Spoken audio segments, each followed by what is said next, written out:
Hey y'all, who wants cornbread?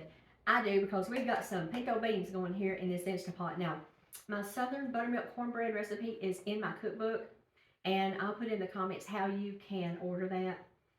But this is a gluten-free. But the recipe, I found a recipe that I really liked that was a regular with flour, and I just kind of converted it, and that's what this is. So if you lucky people can eat anything, use regular flour.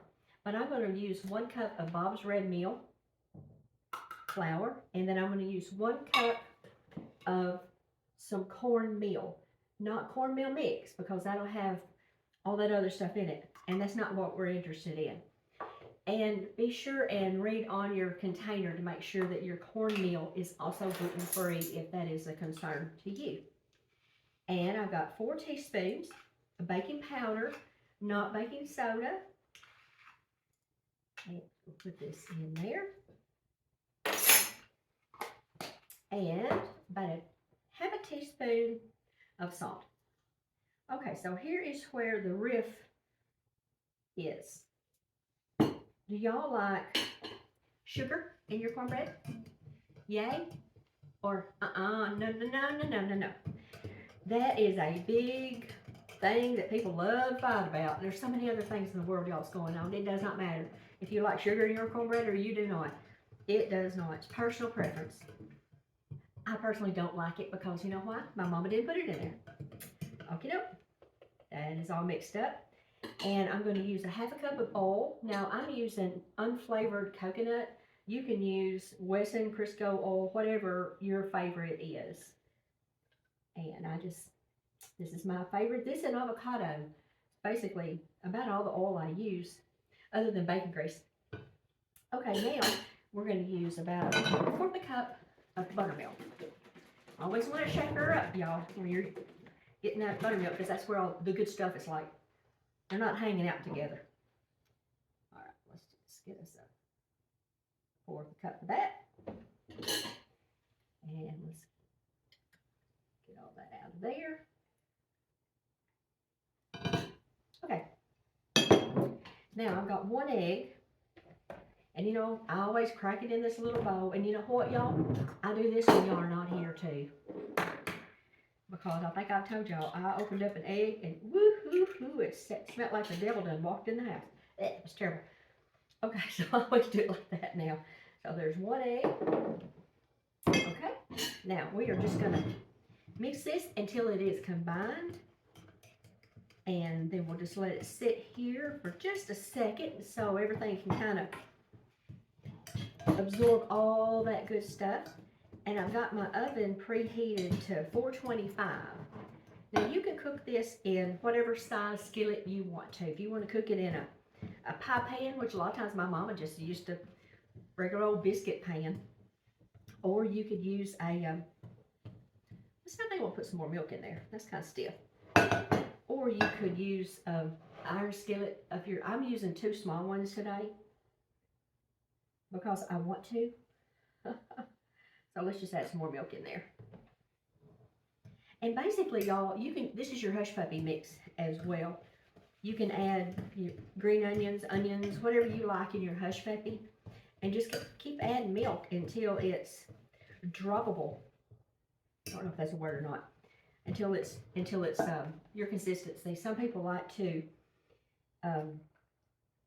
scoop them out with cookie scoop. Some people like to have them stiffer so you can ball them up in your hand, you know, roll them up. But, you know, just whatever you want to do, y'all. It's your kitchen. You do your own thing. Okay. And I don't know if it has anything to do with the weather, but sometimes it needs more buttermilk than other times. Who knows?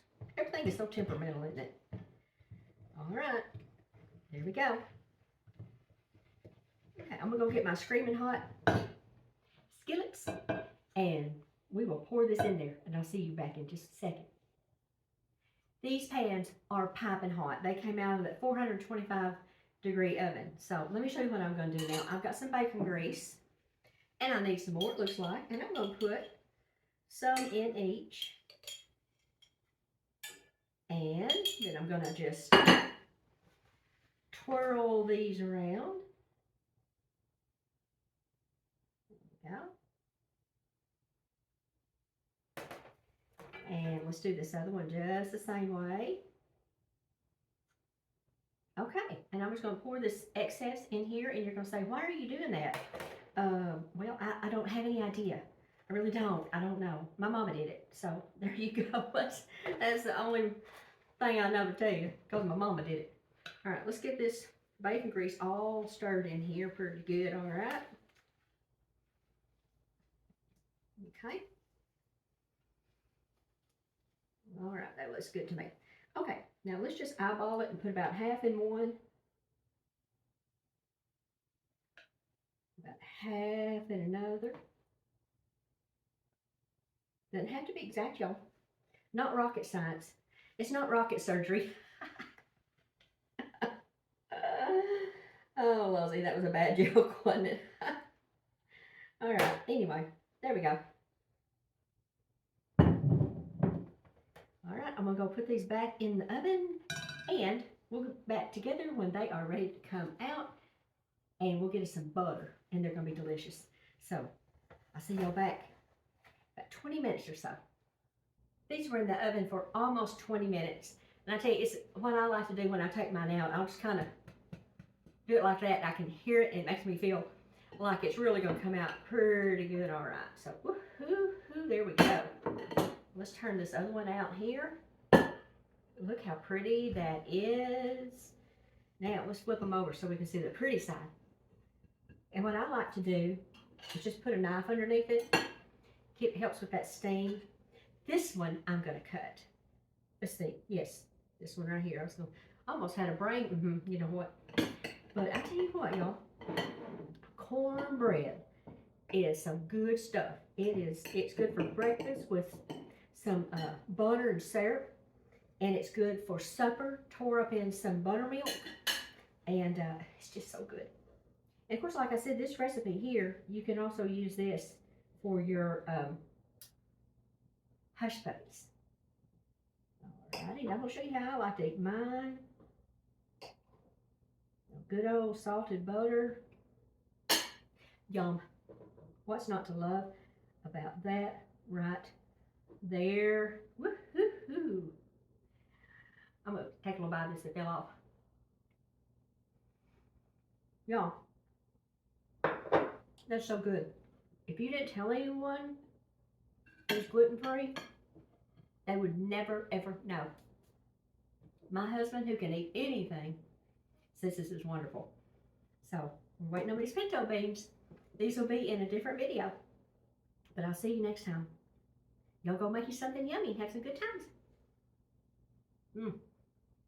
That's good stuff, y'all.